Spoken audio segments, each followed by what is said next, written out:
Finally, meron ng official video mga kasembreros ang view, no?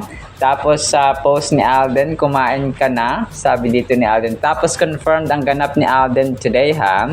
Medyo na late po tayo mga kasembreros ng upload today kasi nga umulan, no? Mga kasembreros. So, isa sa mga major items na tayo agad.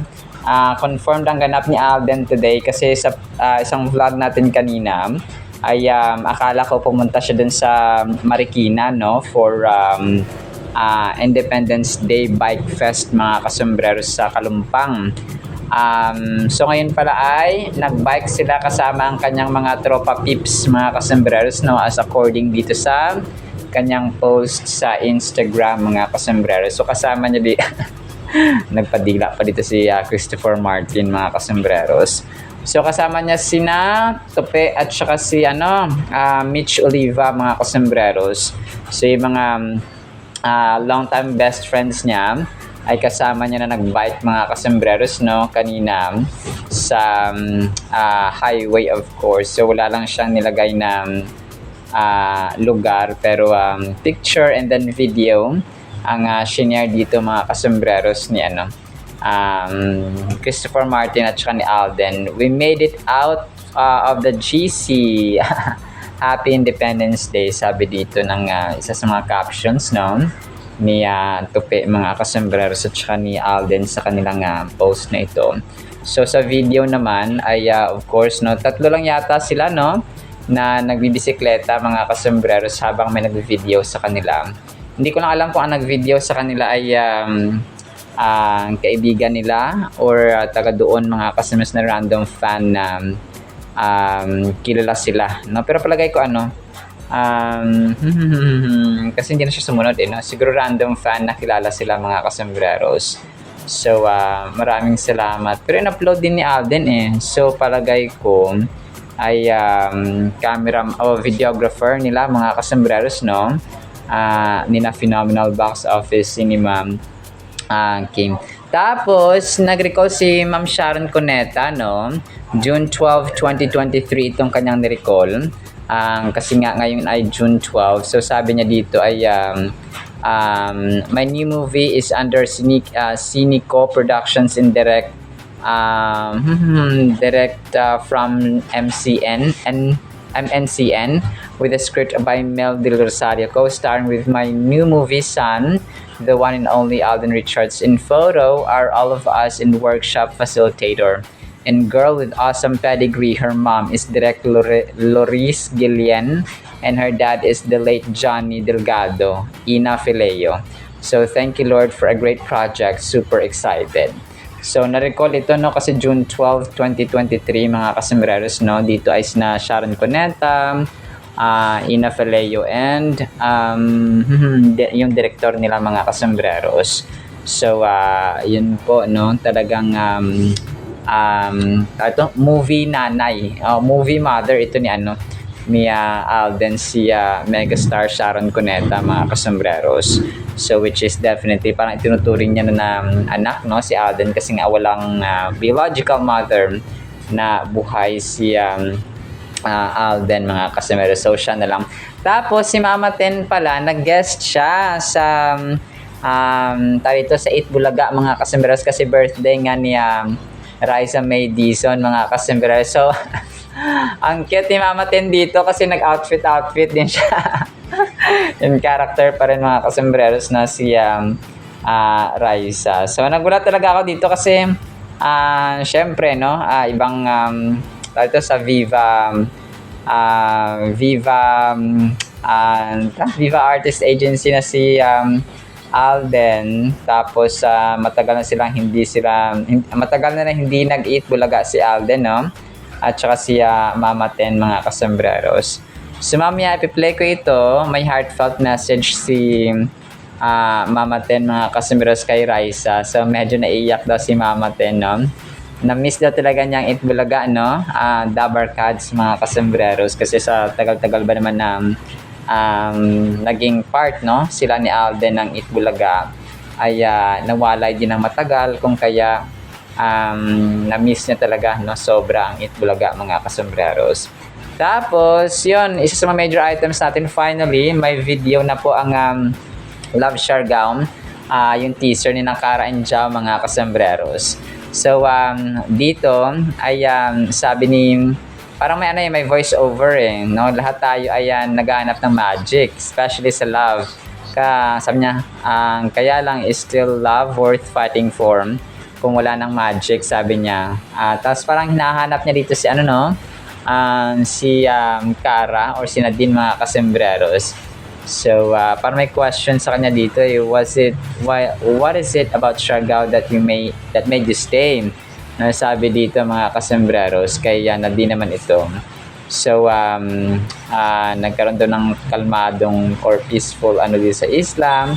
So, one is searching for his past while the other is trying to forget hers, mga kasembreros.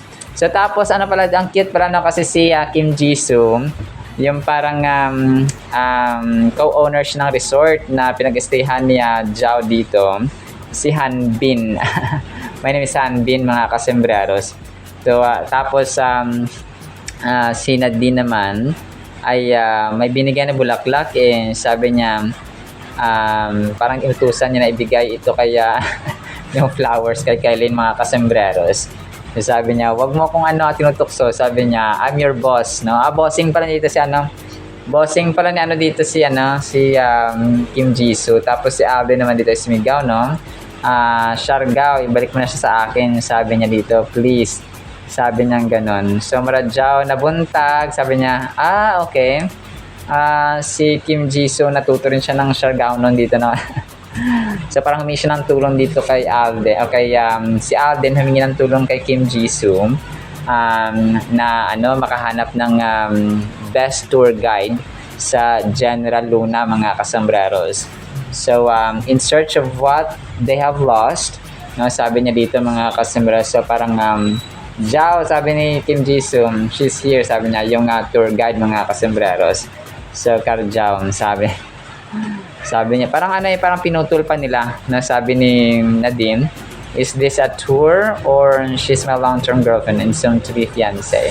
So, yun pala, parang magjowa sila dati, nag-break at nagkita ulit sa Siargao. So, excited na kami sa buong kwento, no?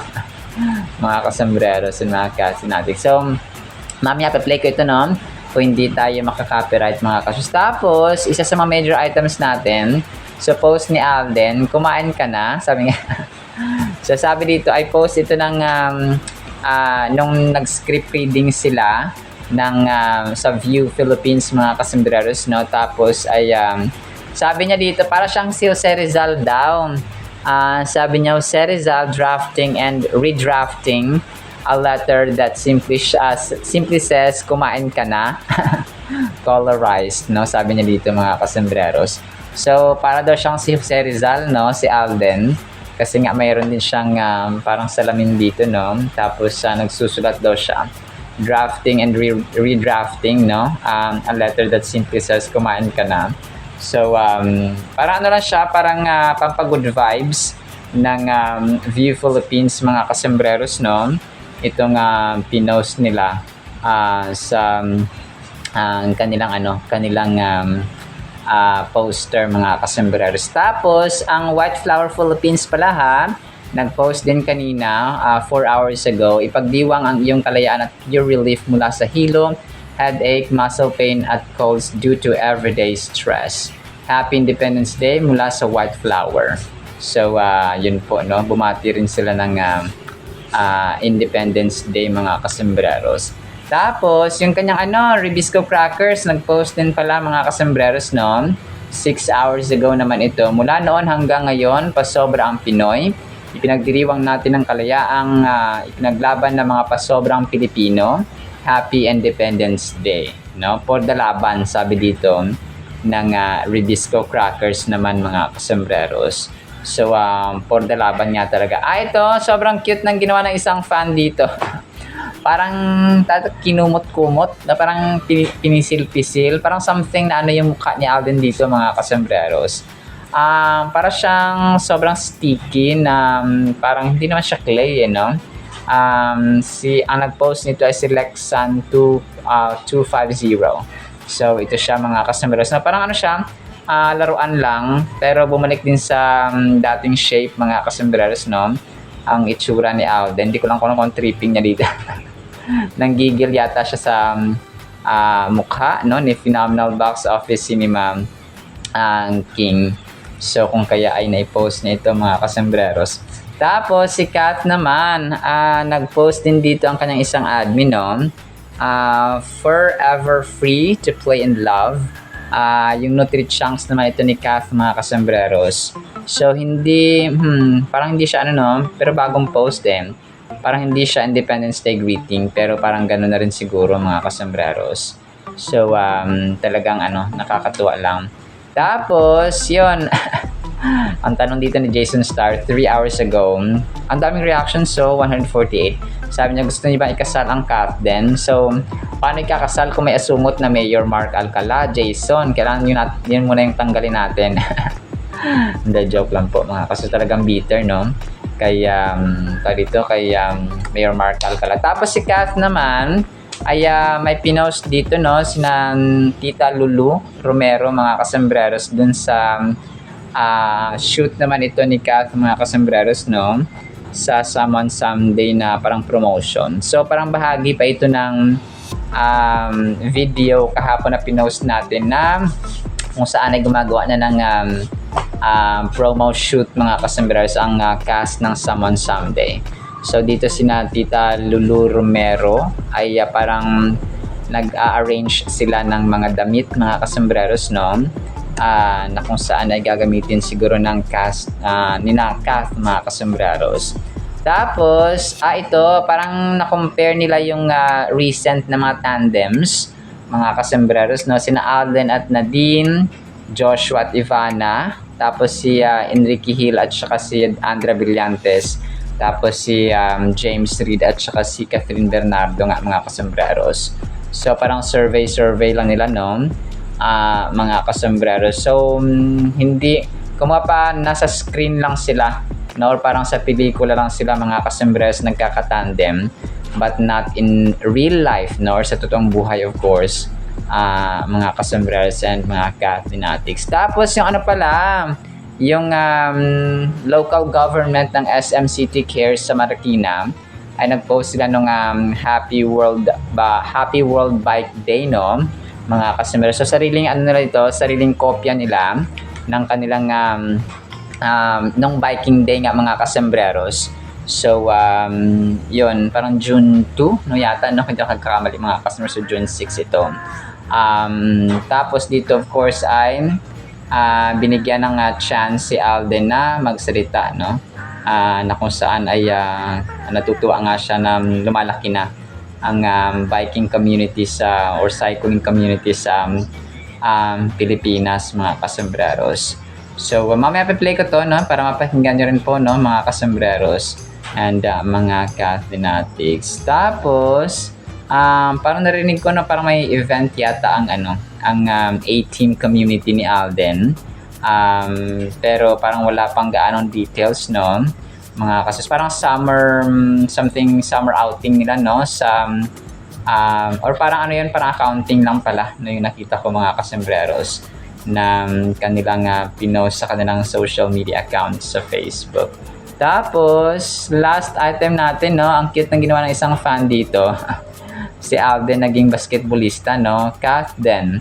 Tapos naka-white si Alden dito at may tatak na Kat din yung kanyang suot mga kasambreros. Pero ito po ay somehow edited, no, mga kasambreros and mga Kathnatics. So nakakatuwa lang na in-edit niya ito, no, mga kasambreros. Alright, so yan lang actually sa ating Kathlyn items.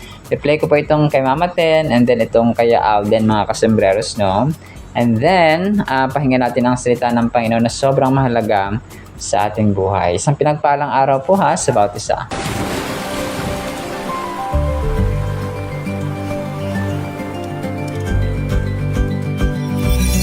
Lahat tayo naghahanap ng magic, especially sa love. Kaya lang, is love still worth fighting for kung wala na yung magic? Mga boss, kilala niyo ba? What is it about Chergal that made you stay? May kalma kasi pag nandito ka sa isla. Hello po. Welcome to Gatwick Hotel. My name is Hanbin. I co-own this resort. What is this for? Maybe you can give it to... Stop teasing me, huh? I'm your boss. Sargo! Ibalik mo na siya sa akin, please! Marajaw na buntak. I need your help. I need you to hire the best tour guide in General Luna. Ciao. She's here. Kara. And Jiao. Kara Jiao. Ano ba to? Is this a tour or...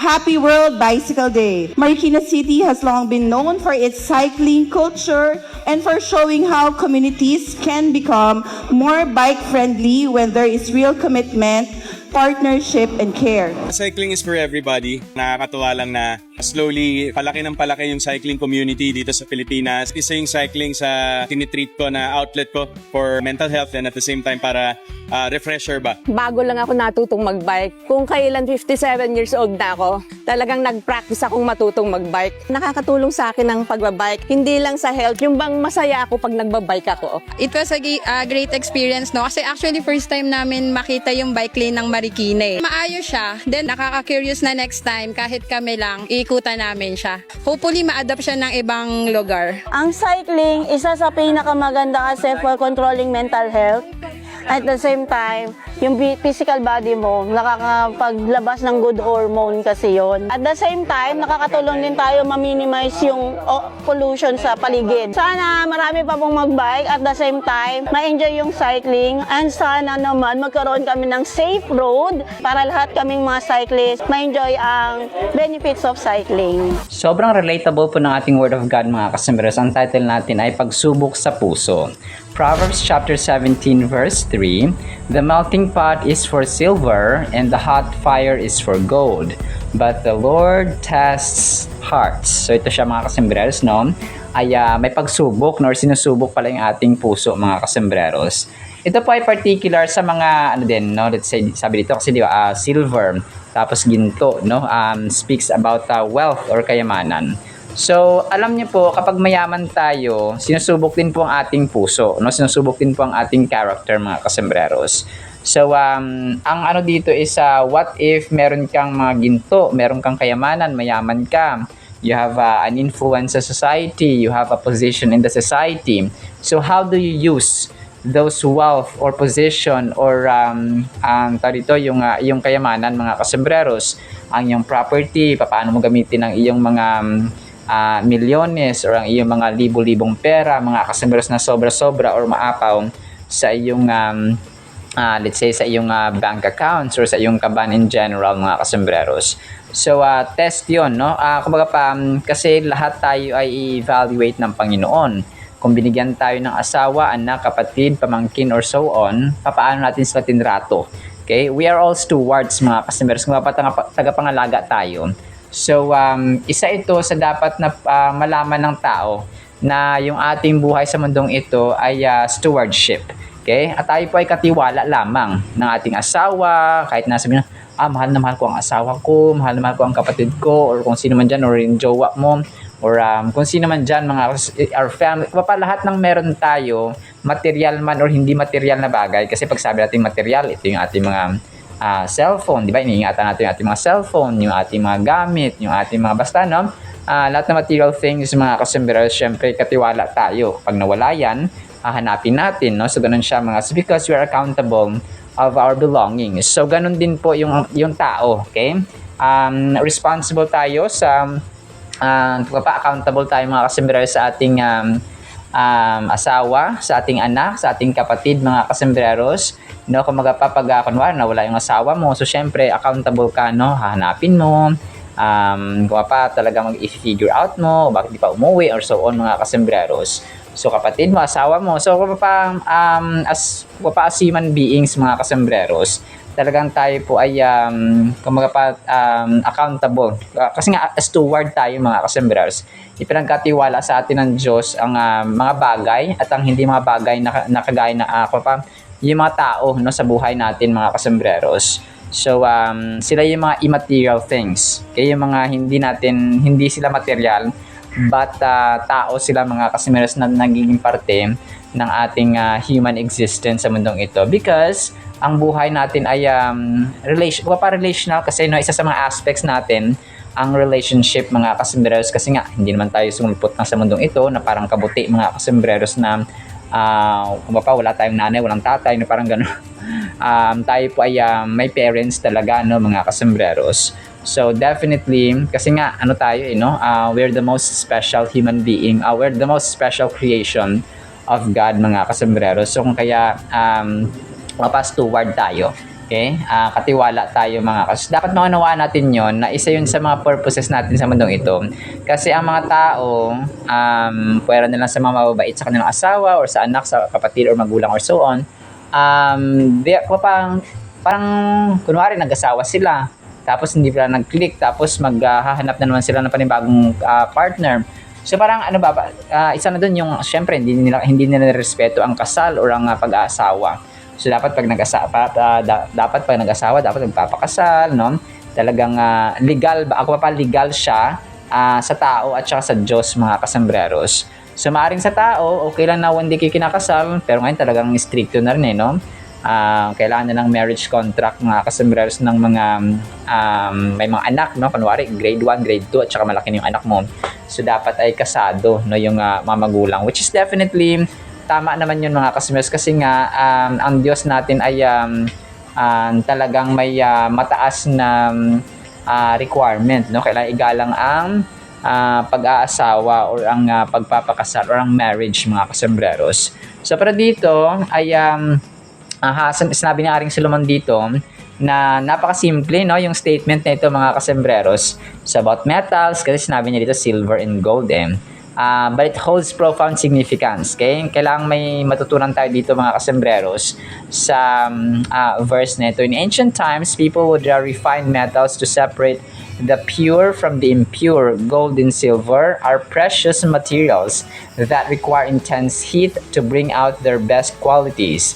So, kasi di ba alam natin yung pilak at saka ginto, talagang kailangan ng ipadaan sa apoy yan mga kasembreros para makita at masala ba yung ginto ba ito or pila, kasi sinasanla, no, with high price mga kasembreros or presyo ang mga pilak at ginto. So kailangan tunay na pilak at saka tunay na ginto mga kasembreros ang lumabas doon sa pag-refine mga kasembreros or sasala, no. This verse tells us that God in essence does the same. Does the same things with our hearts. When He tests us, it is not to harm us, but to draw out our character, our integrity, and the good things within us. So kapag may pagsubok daw ang ating puso, ating buhay in general mga kasembreros, so hindi po yun parusa. Okay? Kagaya ng iniisip ng tao. So hindi po ito parusa na tayo po ay parang tripping lang ni Lord na, sige nga, parusahan ko nga ito kasi wala akong magawa. So hindi po ganoon mga kasembreros. May purpose ang Diyos natin. And definitely, yung purpose na yun ay para daw ipalabas, no, yung ating tunay na ugali. Kasi diyan test ang tao mga kasembreros, no, sa yung yung character, yung ugali ng tao ay natitest talaga, no, kapag sila ay nahihirapan, for example, or sila ay nasa rurok ng tagumpay. So either season of life mga kasembreros, mahirap man o mabuti, or sa anuman siya, sa yaman or sa hirap, ay tinetest pa rin, no, yung ating ugali or character. How do you approach life mga kasembreros? How do we treat wealth? How do we treat poverty? No, ganoon siya mga kasembreros. So how do we treat simplicity, no? Are we satisfied sa Diyos, no? Are we thanking God, or so grateful ba tayo parati sa Panginoon, and so mga kasembreros. So ganoon po siya. So kung kaya kahit na anumang estado natin sa buhay, kailangan nasa gitna natin si Lord mga kasembreros. So kung wala tayong ibang kakapitan, wala tayong dapat na ginagawang master kundi si Lord lamang mga kasembreros. When God is the center of our family, ay center din po ang pag-ibig, because pag-ibig ang Diyos, or God is love mga kasembreros. We often find ourselves undergoing tough situations, times of hardship or trials. These moments can feel overwhelming, almost as if we are being melted down in a furnace. So, may mga times, di ba, na para daw tinutunaw tayo, no, sa isang pugon mga kasembreros sa apoy. dahil sa tindi ng ating mga challenges or ng mga trials, mga kasambreros. But just like in the refining process, God is at work, turning our trials into something beautiful. Through greater purposes, we should take heart in knowing that these tests are essential for our growth and maturity in faith. So may purpose talaga ang Diyos, mga kasombrero, sa lahat-lahat, no? Sa ating trials, sa ating tagumpay. So merong may test, no? Everything is a test. So ito rin yung dapat na matutunan ng tao sa mundong ito, na bakit ako may milyon-milyong pera? Siguro may purpose ang Diyos, no? Hindi lamang to hindi ako naging mayaman by accident, no? May purpose ang Diyos, mga kasombrero. Maybe binigyan ka ng maraming pera so that you'll help other people, and you should help other people. Be kind, no? Be generous, mga kasembreros, no? Ganun siya. Hindi lamang siya for selfish ambition na marami akong pera so akin lang to, no? Parang ganun, na yung iba nga ay parang magde-desire pa ng marami, parang nasilaw sila ba sa kayamanan, mga kasembreros, especially mga corrupt nga na mga government officials. So we can learn that trials are not without purpose. Each challenge invites us to grow in faith and resilience. When feeling that the heat is on in our lives, let's remind ourselves that God is doing a work within us. So parati natin isipin na kung may problema, anong ginagawa ni Lord? So kapapatiwala lang tayo sa Diyos, mga kasembreros. Do not trust the process, kasi minsan yung process ay mali, no? Nagnanakaw na pala kayo, tapos sabihin na trust the process pa din. So mali na pala yung ginagawa niya, nagsusugal kayo pero sabihin mo trust the process pa rin. So parang hindi siya marangal na trabaho, tapos sabihin mo trust the process pa rin. So trust God po, no? Trust Jesus Christ, not the process itself. So this verse teaches us that character development is often birthed among or through comfort or discomfort. God's refining process, through though tough, leads to stronger, more beautiful individuals. Let's embrace these moments as necessary steps toward achieving our heavenly calling. So meron siyang talaga, kagaya na mention natin kanina, though tough, nasabi ito, mahirap man, pero kailangan, mga kasembreros, para maging kaaya-ayang mga nilalang, or pleasing na mga individuals, mga kasembreros, sa harapan ng Diyos at sa harapan ng tao. So grabe na sabi ito, though tough, sabi niya, although mahirap, but leads to stronger and more faithful individuals, mga kasembreros, na maging matatag, maging faithful pa, or mas maging matapat na nilalang or mga anak ng Diyos, mga kasembreros. Sa final thought natin, Proverbs chapter 17 verse 3 enhances our understanding of God's desire to refine us. Just as silver and gold must pass through the fire to show their true beauty, we to encounter trials that reveal our true character. Yun siya, no? Kagaya na mention natin, mga kasembreros, ay may mapagsubok man, but kagaya nga ng ginto at ng pilak, ay kailangang subukin ang ating puso so that our character will be molded or developed as well. Alright? Sila pa sa ating Word of God, ha? Pagpalaan po tayo ng pag-ibig, pananampalataya, pag-asa, and of course, no, yung pagharap sa pagsubok with right motive and character as well, mga kasembreros. In the mighty, holy, sweet, magnificent name of the Lord Jesus Christ, we pray, with the communion of the Holy Spirit of the living God. And everyone said amen and amen. See you sa next segment, mga kasembreros, and paalam po. I love you.